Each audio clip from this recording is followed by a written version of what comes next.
Deputy speaker साहब,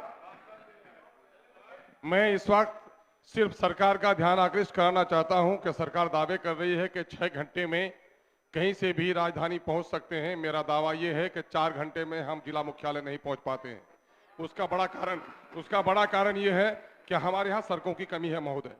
बिहार में एक रिपोर्ट के मुताबिक तकरीबन 15,700 किलोमीटर पीडब्ल्यूडी की सड़क है। उस एतबार से सर प्रत्येक विधानसभा में कम से कम 70 किलोमीटर 60 किलोमीटर सड़क है। मेरे यहाँ मात्र 31 किलोमीटर है सर।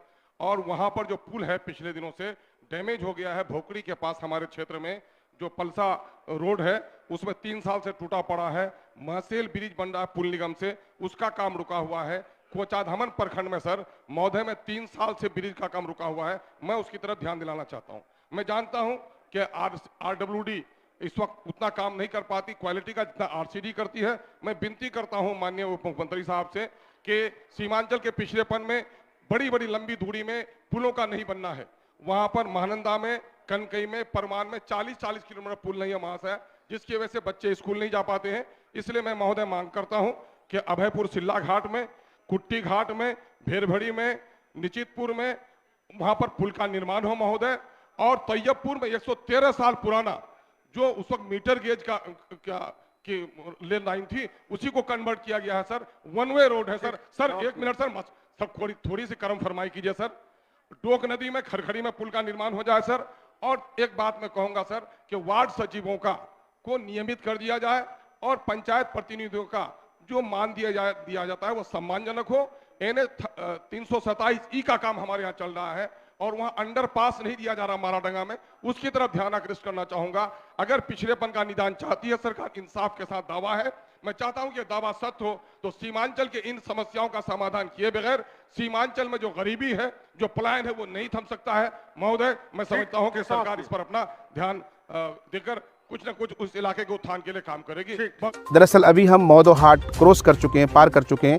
आप मेरे बैकग्राउंड में देख सकते हैं, यहाँ पर आपको 2 पुल नजर आ रहे होंगे। एक पुल जो बन रहा है और दूसरा पुल जो काफ़ी जर्जर हो चुका है।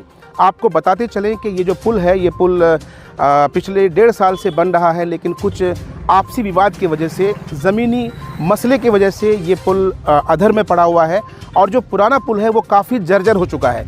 ऐसे में यहाँ के जो विधायक हैं जनाब अलहाज इज़हार रस्वी साहब और यहाँ के जो मकामी हैं जनाब अख्तरुल ईमान साहब, दोनों ही कद्दावर हैं और दोनों ही विधायक हैं। तो इनसे हम ये विनम्र आग्रह करते हैं कि इस पुल को जितना जल्दी हो सके बनाने का काम करें। हम समझ सकते हैं कि साहब ये आपसी विवाद है और आपसी ज़मीनी मसला है। जहाँ तक मेरी जानकारी है कि जो ज़मीन मालिक है कहीं ना कहीं उनको मुआवजे को लेकर के इस पर अड़चन आई हुई है, लेकिन हर मसले का जो है सॉल्यूशन है, समाधान है। ऐसे में एक बार हम विनम्र आग्रह करते हैं यहाँ के जो मकामी हैं और कद्दावर नेता हैं जनाब अख्तरुल ईमान साहब से। जाहिर है आप पार्टी के न सिर्फ विधायक हैं बल्कि आप फ्लोर लीडर हैं, और इज़हार रस्वी साहब जो विधायक हैं उनसे विनम्र आग्रह करते हैं कि समाज के लोगों को बैठ करके उन्हें मुआवजा दिलाने का काम करें। तो ज़मीन मालिक से भी हमारी ये अपील है कि ये जो मसला है ये सिर्फ किसी एक का मसला नहीं है, बल्कि इस पुल से हज़ारों की तादाद में लोग रोज़ आना जाना होता है।